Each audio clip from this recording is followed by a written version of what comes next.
Mañana mismo se definirá el quizás más reñido 1 versus 1 de la historia de este sistema político democrático en el cual está sometido Argentina. Sergio Massa contra Javier Milei. Fernando Fuentes Pinzón, mejor conocido por su canal El Picalibro, tuvo un interesante diálogo conmigo, su servidor, respecto a cómo él ve la coyuntura política en nuestra nación, quizás sufriendo mucho más en carne propia, dado que su tierra natal, Venezuela, tiene un historial un tanto penumbroso respecto a gobiernos de índole totalitaria, empobrecedores y liberticidas. Abordamos cuestiones metaéticas muy interesantes, donde a pesar de las diferencias marcadas de pensamiento que tenemos entre él y yo, surgió un diálogo sin duda súper entretenido respecto a la moralidad de la sociedad, el principio de no agresión y el individuo dentro del colectivo. Inclusive tuvimos un rato para hablar respecto a progresía y Hollywood. No te puedes perder este enriquecedor intercambio con Fernando Fuentes Pinzón, mejor conocido como El Picalibro.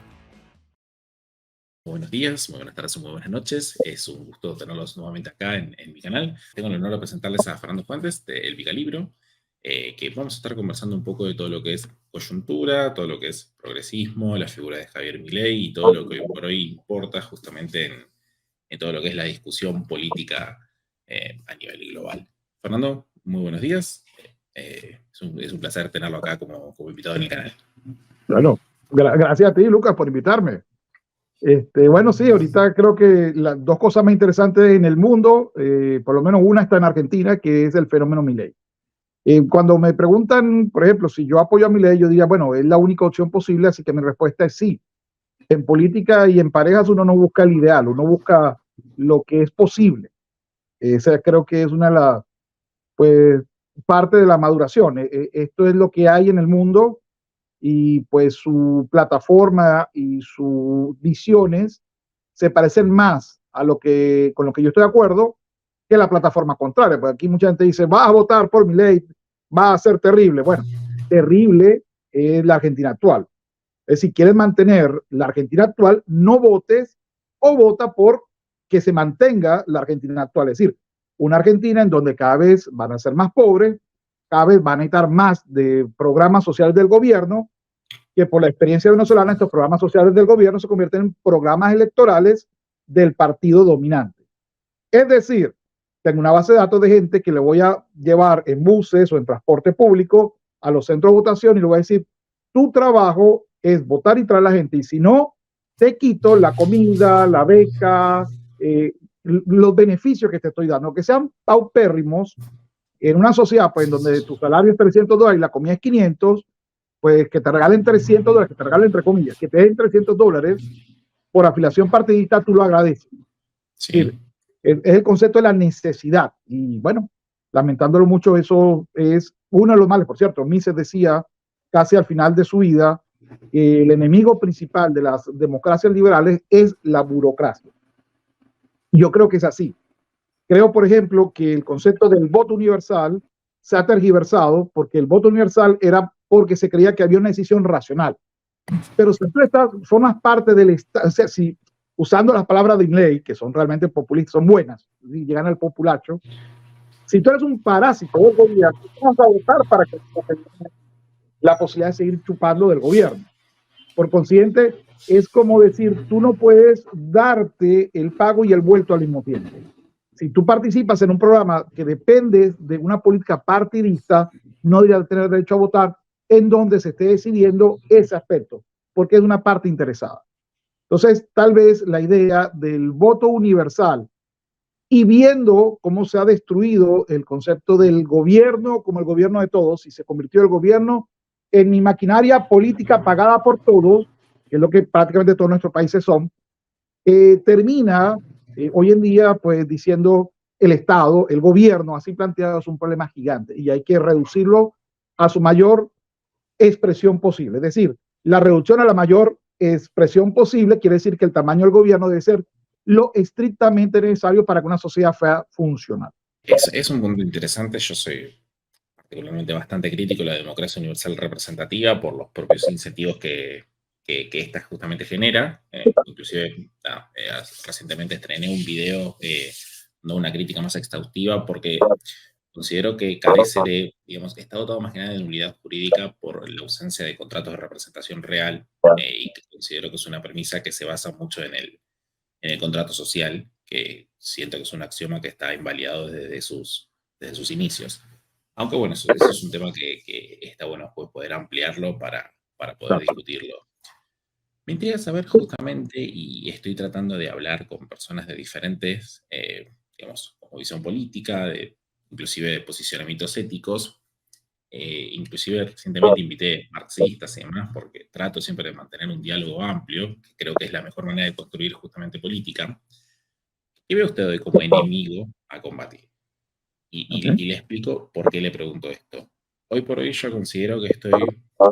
Yo no voté, de hecho yo no participo en el proceso democrático, no voté a Javier Milei, porque, digamos, veo como enemigo hoy por hoy todo lo que está sucediendo en base a globalismo, a gobiernos prácticamente con vigilancia y control masivo, donde están buscando básicamente el control y la esclavitud sobre las personas y están tratando de desprenderlos de su propia sustancia para básicamente convertirlos en borregos, digamos, un poco con estas ideas de Yuval Noah Harari de mantenerlos a través de las drogas y videojuegos y convertirlos básicamente en entes carentes de alma. ¿Qué ve usted desde su posición? Más que nada, sé que digamos, usted lo ve más de una posición más conservadora, hoy por hoy como enemigo a combatir. Bueno, te lo pongo un ejemplo muy fácil. Hay dos cosas que hacen la unión entre grupos disparejos. El primero es coincidencias, es decir, no es verdad que hay una frase del amor que los opuestos se atraen. No, no es verdad. Estadísticamente es más probable que te atraigas a alguien que tenga tus mismos gustos, tu misma visión del mundo. Es decir, los parecidos atraen. Ese es el principio número uno de la convivencia humana. Entonces, podemos atraernos porque tenemos una visión parecida. Ejemplo, hay que salvar la vida del niño por nacer. Ejemplo, la realidad no es un constructo social, la realidad es algo que es indiferente al ser humano y que el humano debe entenderlo y debe aceptarlo y trabajar desde esa realidad, es decir, desde ese elemento que sigue esté o no esté el humano racional o racionalizando sobre el tema. Y la otra forma de conseguir unas alianzas o atracción es tener un enemigo común. Por ejemplo, si esa visión de tener un enemigo común, a pesar de que somos totalmente opuestos, pero tenemos un enemigo común, no existiera, pues tal vez, yo sé que no sé si esto irá a YouTube, así que tal vez no voy a decir la palabra, pero los socialistas nacionalistas alemanes tal vez hubieran ganado, porque la unión de la cosa más horrible para cualquier economía liberal o país liberal, como era los Estados Unidos en los 40, con pues, los comunistas era impensable. Entonces, la verdad es que se unieron solo porque tenían un enemigo relativamente muy poderoso enfrente de ellos y tenían que ganar. Hoy en día creo que llamar al no votar o al abstraerse el sistema y decir el sistema que hay ahorita es horrible y la reducción de este sistema tampoco me ayuda porque es falso, creo que es un error estratégico de visión. Es importante decir, ¿sabes qué? No coincido con el 80% contigo, pero coincido en que tenemos un enemigo común. La plantilla del gobierno usada para mantener el socialismo o el plan que tú quieras social, como quieras llamarlo. Es decir, crear parásitos del gobierno aparte de tener que aumentar o los impuestos o devaluar la moneda, que es el impuesto más grande que toda la población tiene que pagar. La evaluación de la moneda no es más que mantener planes sociales o un gobierno totalmente inútil a partir de empobrecer al resto de las personas que sí confían en la moneda nacional. Por eso es que Milei dice voy a destruir el Banco Central. Bueno, no creo, técnicamente no creo que sea la mejor opción, pero entiendo el deseo de decir, con los bancos centrales los gobiernos empobrecen a la población y siguen gastando. Digo, pues te sigo pagando el mismo salario de 100 pesos, pero como ahora por cada hora que entra tengo 500 pesos, ahora pago a 5 personas, por lo que podía pagar antes a una sola. Es decir, la evaluación es empobrecer a todos, menos al gobierno o al que puede mantener pues dinero, ahorro en otra divisa.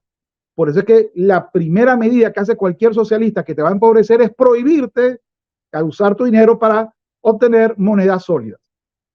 Es decir, cuando digo prohibirte, quiere decir que te pone un corralito a tu dinero y te dice, mira, al mes puedes gastar esto. ¿Por qué? Bueno, porque necesito pues, empobrecerte, porque en caso contrario no puedo gastar dinero. Entonces, si estos son enemigos, tanto para los conservadores, como para los liberales, como para los libertarios, como para los anarquistas, pues la única forma de poder vencer a una maquinaria aceitada que depende de este empobrecimiento general o de la creación de impuestos, digo, para mantenerse a sí mismos, entonces tenemos que unir y decir, ¿sabes qué? como ninguno de nosotros va a agarrar las armas, va a ir al monte, no creemos en esta solución, creemos en una solución democrática, entonces tenemos que participar en los votos.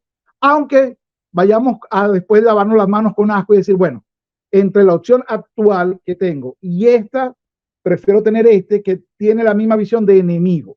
Tal vez no tiene los mismos propósitos finales, ni de repente, pues el mismo, a ver, la última visión común, pero es lo que hay.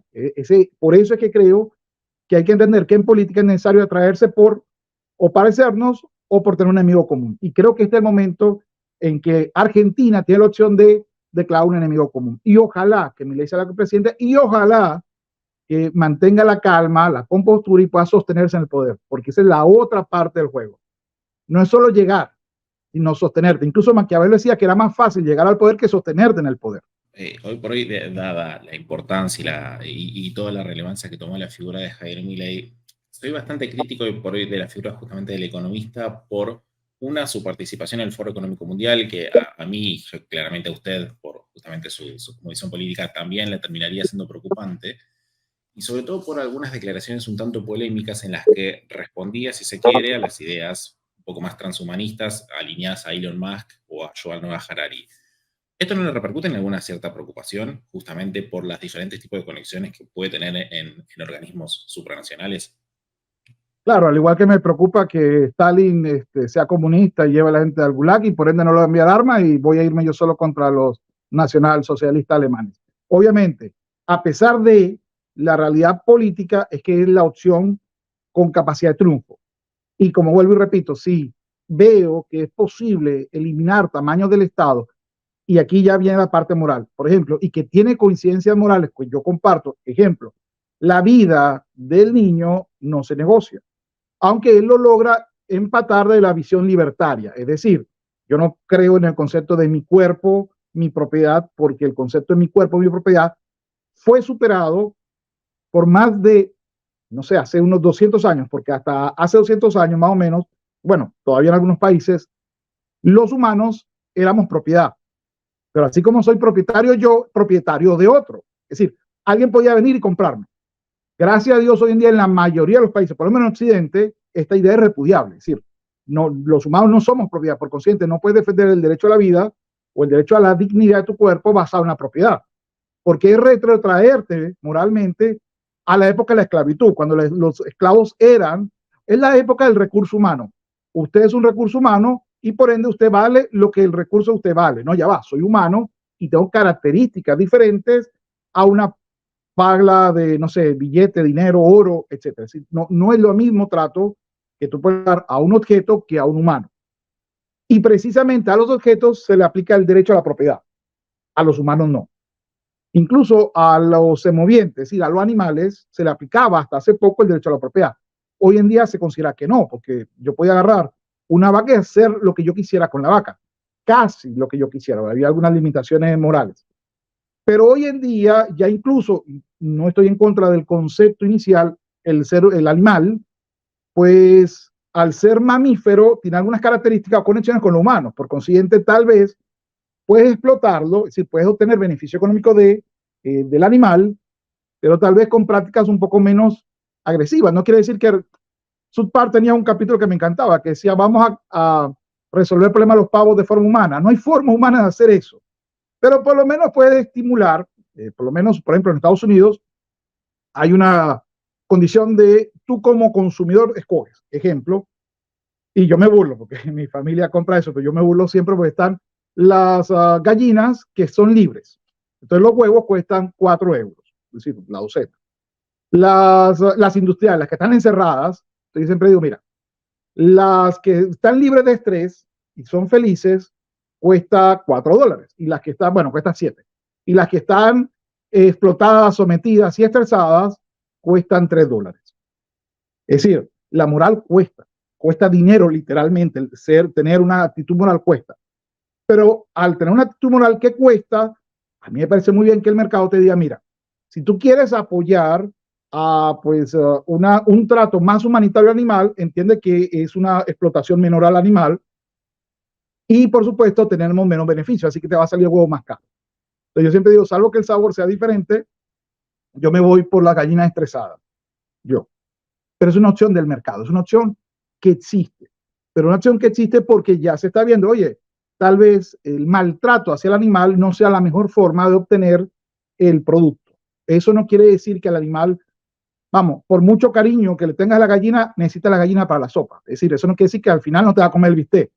Simplemente que tal vez haya forma en la cual ese bistec llegue y sea un poco menos traumático para el animal el proceso, no el final. Esto respecto y por hoy al trato de los animales lo quiero ampliar un poquito más por cuando vayamos más a la idea de todo lo que es el propio progresismo, pero ya que estamos tocando el tema de la moral, bueno, Horacio Giusto es un amigo en común, claramente Sí, claro. de ambos, Sí, y hace un par de años, inclusive lo comenté en un podcast reciente, me hizo una pregunta que justamente me terminó repercutiendo en un poco la evolución, si se quiere, a la aceptación de las ideas un poco más conservadoras y de entender las virtudes de la humanidad, que antes sí. únicamente de una perspectiva meramente economicista del liberalismo, claramente escapaban de cualquier tipo de análisis.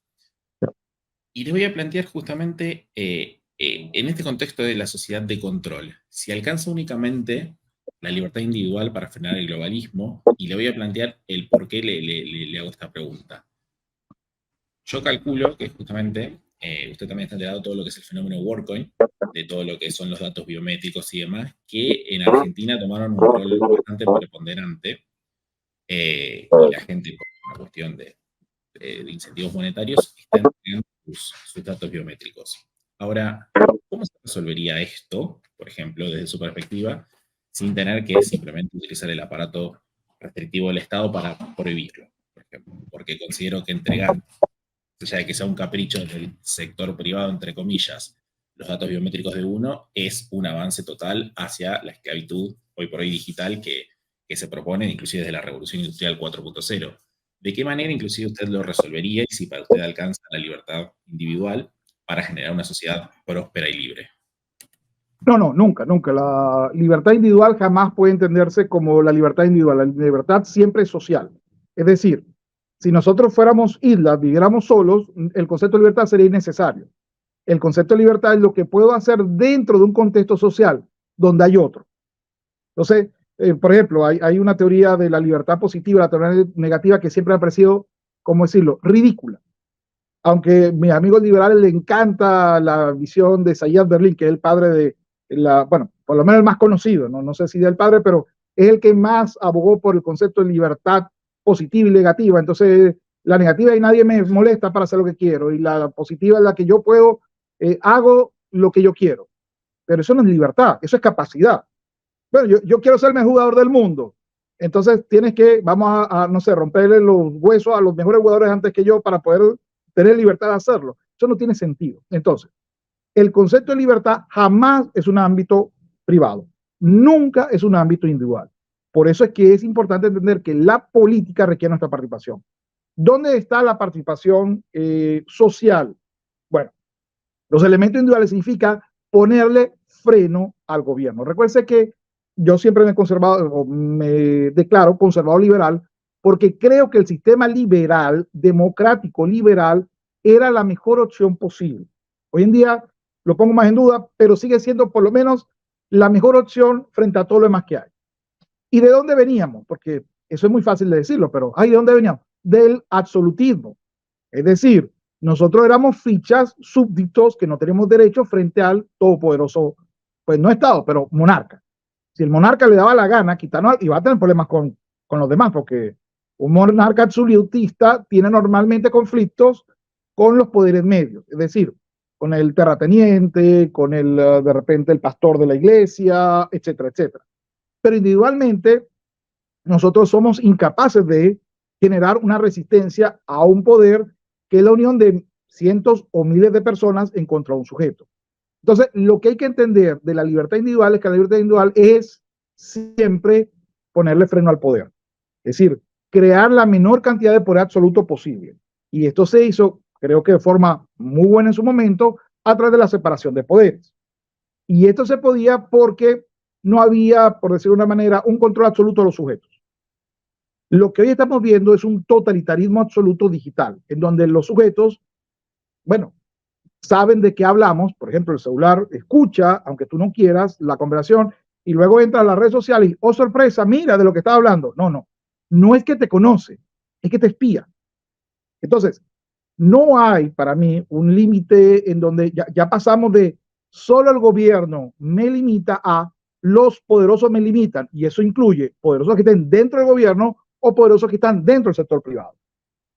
Es decir, si alguien del sector privado viola leyes obligatorias para todos, ese señor es un criminal. No es un empresario, buena gente, no, no. Ese señor es un criminal. Porque el concepto se basa en principios morales que se ven reflejados en los derechos. Es el concepto general, por lo menos desde el punto de vista conservador, en la cual una sociedad funciona. Tú no tienes libertad de hacer lo que tú quieras y además respetar esa visión del liberalismo revolvería a cualquier liberal clásico, porque a pesar de que es bien, no existe un concepto como el contrato social, es ridículo, sí existe la convivencia. Y la convivencia implica que haya alguna forma en el cual podamos justificar conductas que nos permitan convivir armónicamente, es decir, con la menor cantidad de conflicto posible. Por ejemplo, ahorita Europa tiene un problema, porque dentro de su convivencia ha traído un grupo, ha permitido que un grupo se forme que tiene convivencias sociales totalmente diferentes al grupo que está, al grupo que hoy en día sigue siendo el dominante en Europa. ¿Cuál de los dos?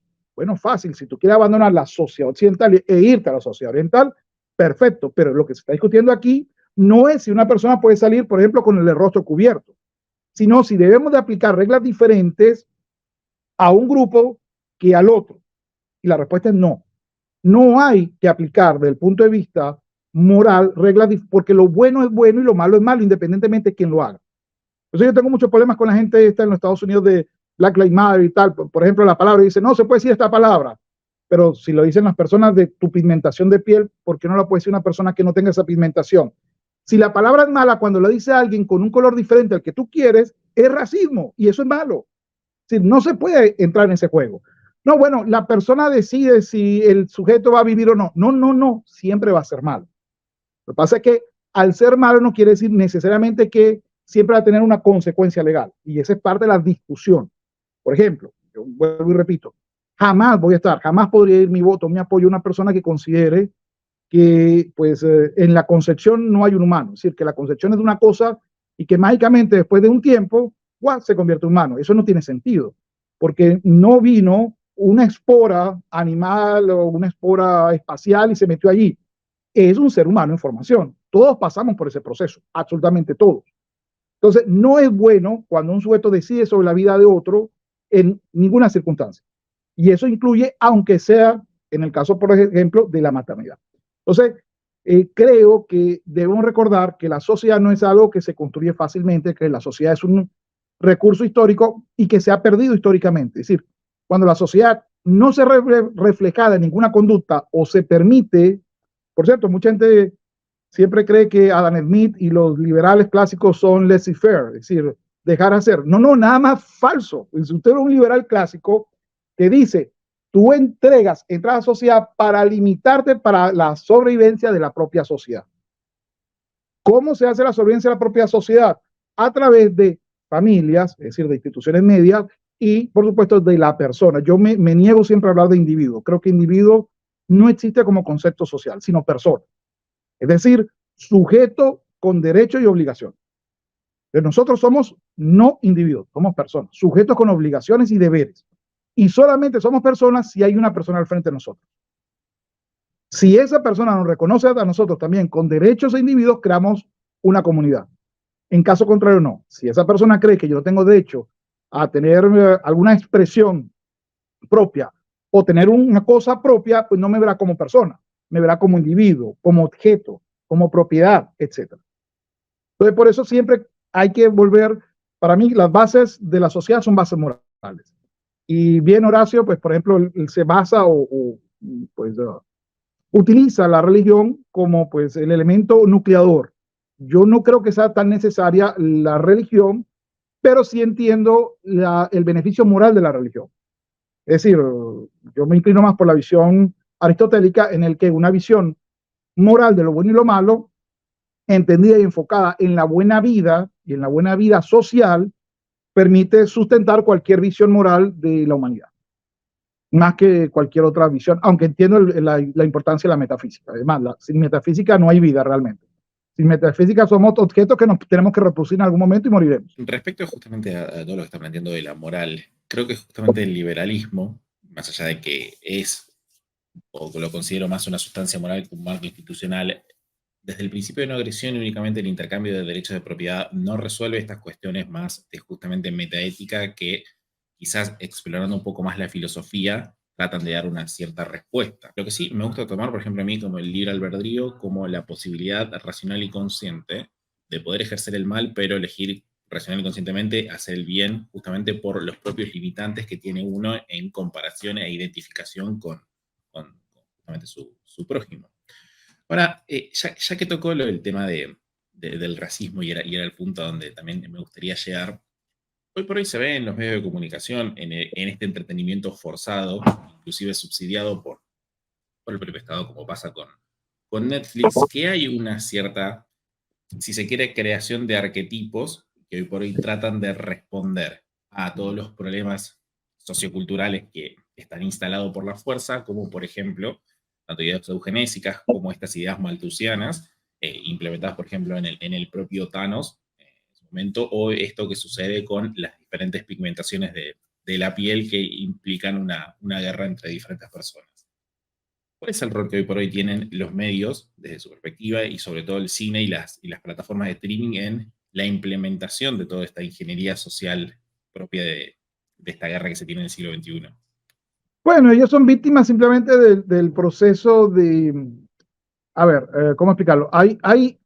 Vamos paso por paso. Hay una gran, pero una gran cuenta o sistema de ahorro mundial que se llama el sistema de pensión obligatorio, que me opongo a ese concepto. Creo que suena horrible, pero tal vez hay que cambiar la palabra, pero usted tiene derecho a hacerse su futuro.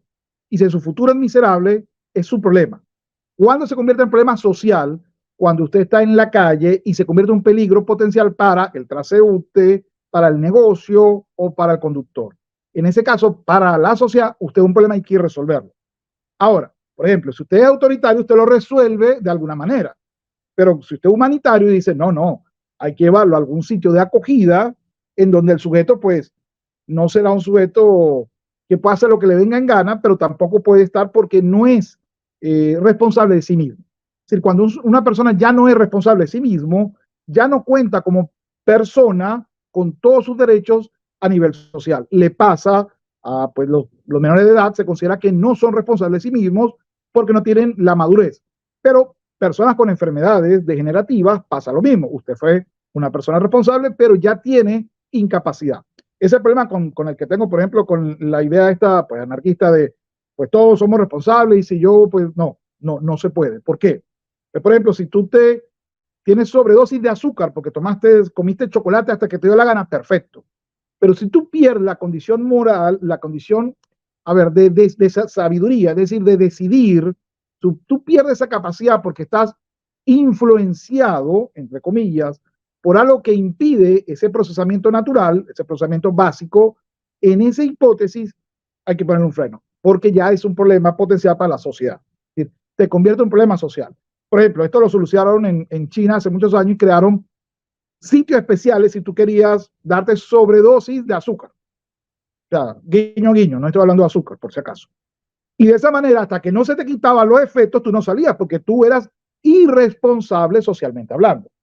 Para que se quede claro, uno de los mayores problemas hoy de la humanidad sigue siendo la conducción bajo efectos de, por ejemplo, pues alcohol, que es algo permitido socialmente hablando. Pero las consecuencias de eso se multiplican por 10 si agregas otros elementos y por eso precisamente debe de concentrarse menor la posibilidad de hacerlo. Entonces, esa es una visión en la cual la libertad individual afecta la convivencia. Si la libertad individual afecta la convivencia, solo hay dos soluciones posibles. O creamos un mecanismo para que no afecte al resto, y eso tiene que salir de un dinero, o en su defecto, pues creamos o lo permitimos. Como yo creo que, por ejemplo, en Estados Unidos ahorita, puedes ver las ciudades que se ha permitido en nombre de la libertad, como todas han degenerado, todas, sin excepción. Bueno, porque simplemente si el cerebro se pudre, pues no hay nada que puedas hacer. El ciudadano deja de ser se convierte en un zombie. Y ojo, los zombies son buenísimos para un político paternalista o socialista, porque hay gente que necesita apoyo. ¿Y dónde saco el dinero? De los que no han perdido su cerebro y siguen trabajando. Entonces, es una alimentación bastante mala. Ahora, ¿qué tienen que ver esto? Bueno, a comienzo del siglo pasado, en los Estados Unidos, bueno, realmente lo creó Alemania, pero se creó un sistema en el cual se dijo, todos vamos a tener derecho a una pensión, pero usted es incapaz de proveérsela a usted mismo. Por ende, el gobierno le va a quitar a su empleador y a usted una parte y usted va a vivir la vejez. Eso se pasó porque se creía que el gobierno era más responsable que el individuo. Yo creo que ninguno, o sea, lo digo esto en América Latina y todos nos reímos, o sea, nos morimos de la risa. Ya vaya, me va a decir que los políticos van a ser más responsables que yo mismo con mi dinero y que yo voy a esperar a que llegue a viejo para que me den mi dinero. No tiene sentido. No, es decir, afortunadamente o desafortunadamente nosotros no tenemos esa visión quijotesca de la política, sino tenemos una visión más realista de la política. No, la gente no le importa. Bueno, ¿qué hacemos con ese dinero? Porque es una bola de billetes represados. Los norteamericanos en eso son muy claros. Dicen, el dinero represado es como el agua empozada. Se pudre. Tienes que hacerla que circule. ¿Cómo hago que circule? Porque habrán administradores de pensión. Es decir, gente que agarrará tu dinero para hacer dinero ellos. A ti no te toca sino un porcentaje de lo que por la gracia de ellos te den. Claro, nosotros no decidimos cuál es el salario de ellos, en qué van a estar el dinero, etc. ¿Qué ha sucedido con esto? Que lo que ha pasado, lo que Adam Smith dijo, y en esto Marx también coincidió, en el que pues, un gran pues, tiburón se va haciendo cada vez más grande y va terminando copando todo el acuario. Va a terminar, si lo dejas, se va a convertir en el tiburón, en el principal del acuario. Es decir, si yo manejo miles de millones, yo voy a pagar campañas publicitarias de políticos, los políticos me van a dar a mí, y voy yo a controlar realmente todo lo que se dé en el país.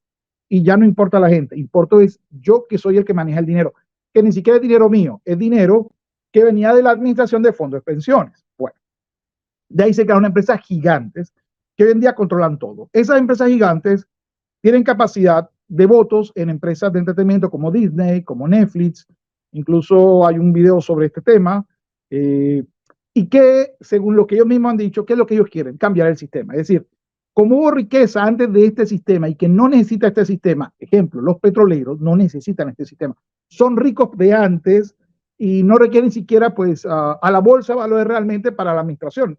Tienen capacidades propias, por supuesto, no quiere decir esto que no coticen, pero la administración no pasa necesariamente por la cotización, es lo que quiero decir. Son empresas tan grandes que necesariamente no la cotización en bolsa no afecta a la gerencia o la afecta de tal manera que en el fondo no la afecta. En cambio, hay otras empresas en las cuales sí se han afectado. Por ejemplo, aquellas son totalmente públicas. Twitter, Elon Musk cuando compró Twitter, hoy en día se llama X, lo que hizo fue recompro las acciones y si bien puedo vender el 20%, ese 20% no va a decidir sobre las políticas porque termino siendo yo el accionista mayoritario. Mucha gente dice, pero está en la bolsa. Sí, pero la cantidad que hay en la bolsa no es suficiente para afectar a la junta directiva. Bueno, estas empresas han ido creando una especie de raíces en empresas de entretenimiento, en grupos políticos de todos los aspectos, ONGs de elementos políticos, etcétera, para crear una economía a la medida de sus intereses económicos. Por ende, van a crear leyes, impuestos y todo lo que exista para decirte que tu consumo es negativo y que el consumo de lo que ellos van por ley obligatoriamente a darte es lo correcto. Por ejemplo, los gases de las vaquitas que comen o que se hacen en Argentina son horribles, hay que acabar con todo eso.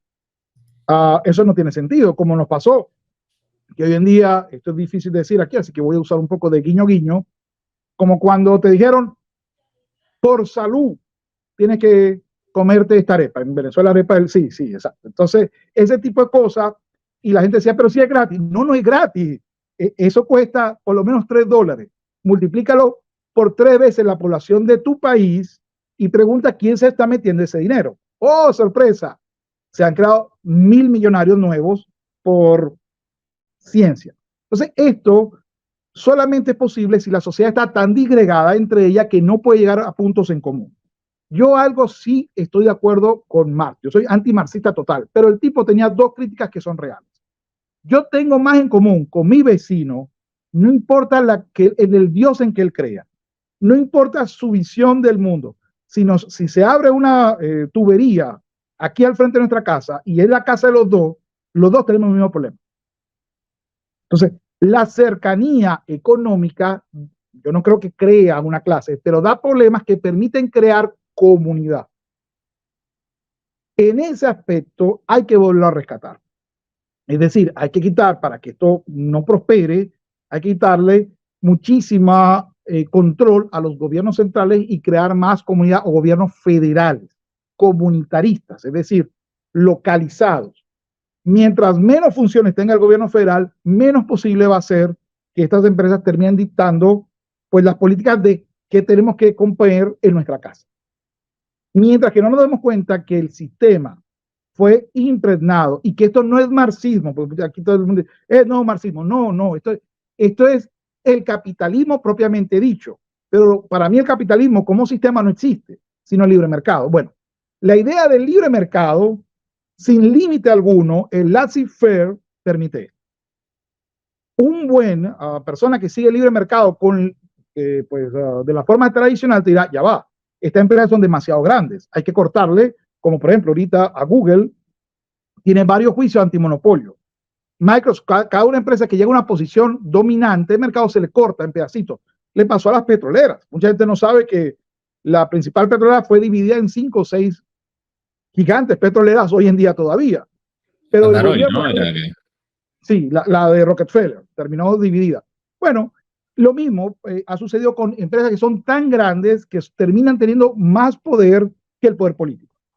Y eso es importante, porque, por ejemplo, hoy en día hay empresas que facturan, o estas agencias de administración de pensiones administran más que todo el Producto Interno Bruto de Argentina, que el Chile, que todo el Mercosur. Bueno, el Mercosur no sé, porque Brasil es muy grande, pero salvo Brasil, que todos nuestros países son más poderosos que cualquiera de nuestros países.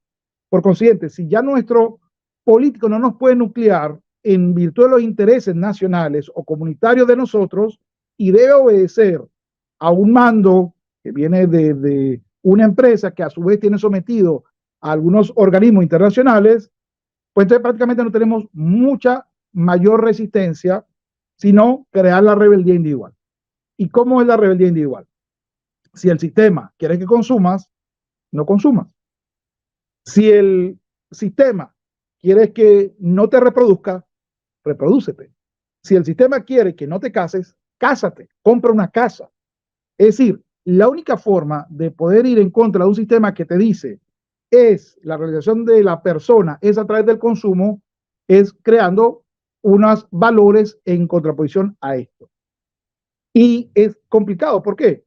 Bueno, porque el ataque viene conjunto desde la escuela, desde los medios, etc. Entonces es complicado, necesitamos volver al concepto de la paternidad. La paternidad, mi maternidad se acabó cuando hombre y mujer salen a trabajar y van a la escuela y dejan al muchacho. Ya eso pues tiene consecuencias. Así que este replanteamiento social tiene que darse y precisamente se está haciendo en una gran parte. Ejemplo, Disney cada vez fracasa más. No solamente porque en el fondo no es solamente porque hay un movimiento en contra, que es importantísimo y que hay espacios donde lo discutimos, nos organizamos. Esa es una fracción, sino que hay otra, que es también bastante importante, que cuando tú vendes un mensaje que es contrario a lo que la persona siente de forma biológica natural, termina habiendo resistencia, no hay forma de evitarlo. Esta gente, los griegos tenían un concepto llamado el hubris, es decir, cuando tienes tanto poder que te ciegas y crees que eres imbatible, invencible. Bueno, esta gente, después de lo que nos pasó hace unos añitos, que prácticamente todos perdimos los derechos, y todavía hoy yo discuto en mi cuenta Twitter de todas estas influencers intelectuales que hablaban de anticiencia, el que dijera, oye, esto no tiene sentido, y si lo que tú llamas ciencia va en contra de mi derecho que se supone que tengo y de mi dignidad humana, entonces aquí hay un conflicto de intereses. Aquí no hay una conversación que podamos llegar a un acuerdo. Es decir, o tú me sometes o yo te someto. Afortunadamente cada vez más pareciera que hubiera políticos que están siendo sometidos por haber tomado estas decisiones tan a la ligera. Aún es muy pronto para saber qué va a pasar, pero esa discusión es la que marca el fin o el comienzo o el fin del comienzo, como decía Winston Churchill, del capítulo de te voy a cambiar la vida porque quiero ganar más dinero. Te voy a cambiar la vida totalitariamente.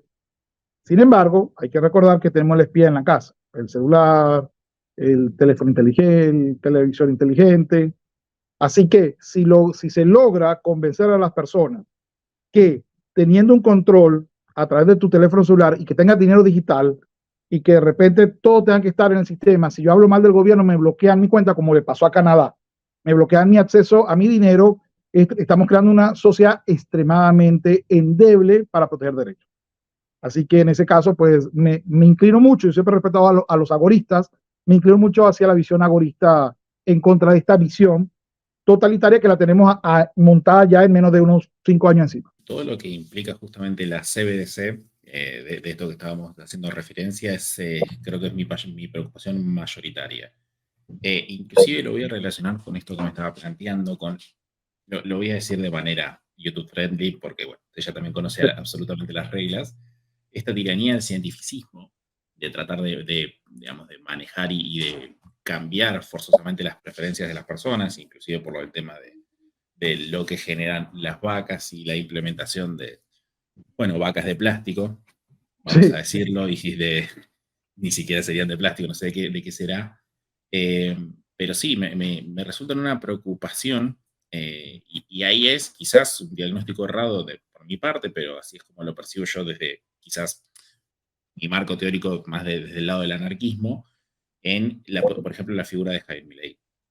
¿Y por qué lo refiero? Porque en Argentina, particularmente, la propia sociología no le brinda una legitimidad por completa al Estado que quizás con un estadista, con una figura presidencialista, puede llegar a generar hoy por hoy por la confianza en los medios políticos como una herramienta de transformación, que están encarnadas en justamente Javier Milei. Entonces, por lo rudimentario que es Latinoamérica, si se quiere, en cierta medida, en detrimento de la prosperidad, hay mayor libertad que en el primer mundo. Llámese Europa, llámese Australia, Canadá, todos estos van a ser... Increíblemente, sí.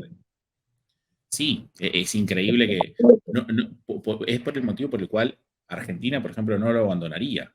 Porque si tengo que comparar España, que no se puede utilizar más de 1.000 euros en efectivo, en el 2035 estás obligado a no tener más autos a combustión, que beneficia justamente a todo lo que es Tesla, el desarrollo sustentable, la agenda verde, a mí me resulta muy preocupante.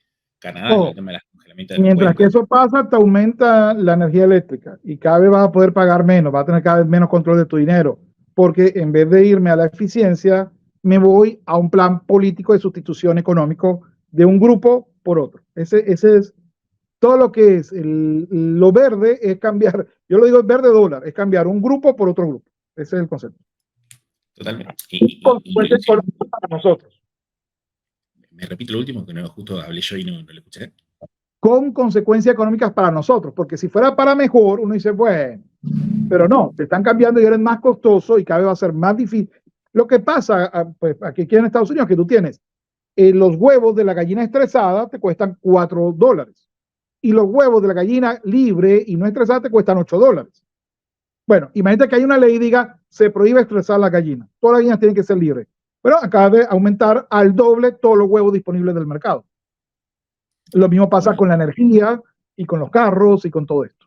Lo que noto, por ejemplo, en Argentina es que en más de una ocasión se han presentado notas digamos, de una, si se quiere, enfermedad patológica en las gallinas, en las vacas, y el propio gobierno incentiva a sacrificar justamente a los animales, lo que termina reduciendo, si se quiere, la oferta. Y la credibilidad que tienen justamente todas las instituciones burocráticas, estatales, sea la que sea, dado la consecuencia de todo lo que pasó 2 años atrás, es por lo menos de una ética bastante dudosa. Entonces, lo que veo es que justamente el mundo, y esto es lo que comparto más que nada con todo lo que son sectores más de derecha, inclusive conservadores, es que la oferta de comida siempre está tratando de bajarse, la población sigue creciendo indudablemente, porque es una conducta innata del propio ser humano, pero en el medio siempre terminan generando un embudo en el que el gobierno termina siendo el proveedor mayoritario del cual te puede mantener esclavizado, tanto desde lo digital como desde lo monetario, como desde diferentes perspectivas. Y bueno, manteniéndote entretenido básicamente con estupefacientes y videojuegos, que es el entretenimiento digital que hoy por hoy es lo que está convirtiendo. Así que bueno, muchísimas gracias antes que nada por su tiempo. Fue una conversación muy grata. Le agradezco, como siempre, su No, tiempo. gracias a ti, Lucas. Para mí siempre es un placer poder conversar con personas que, a pesar de que justamente no hay 100% de coincidencia tanto en visión política y demás, creo que es lo que brinda y lo que permite el crecimiento en todo lo que es la discusión política. Así, Lucas, te voy a dar un consejo. Claro, Nunca hay alguien 100% de acuerdo contigo, porque si eso así, alguien está mintiendo. Nunca, aunque sea tu propio grupo. Siempre va a tener diferencia en algún punto. Lo importante es, a pesar de la diferencia, podemos llegar a un punto en común. La respuesta es sí, ok, vamos a ser aliados. totalmente. Así que la verdad que le agradezco por este último consejo y bueno, muchísimas gracias una vez más por su tiempo y muchas gracias a la gente del público que se quedó hasta este momento. Si llegaste hasta acá y dado el historial de su tierra natal, Venezuela, quiero que estés preparado para cualquier adversidad que enfrentaremos de cara al futuro. No dejes de ver este video donde te explico con lujos de detalle las medidas que tomará Sergio Massa y cómo usará la tecnología para controlar por completo tu vida. Sin más que decir, me despido hasta una próxima ocasión.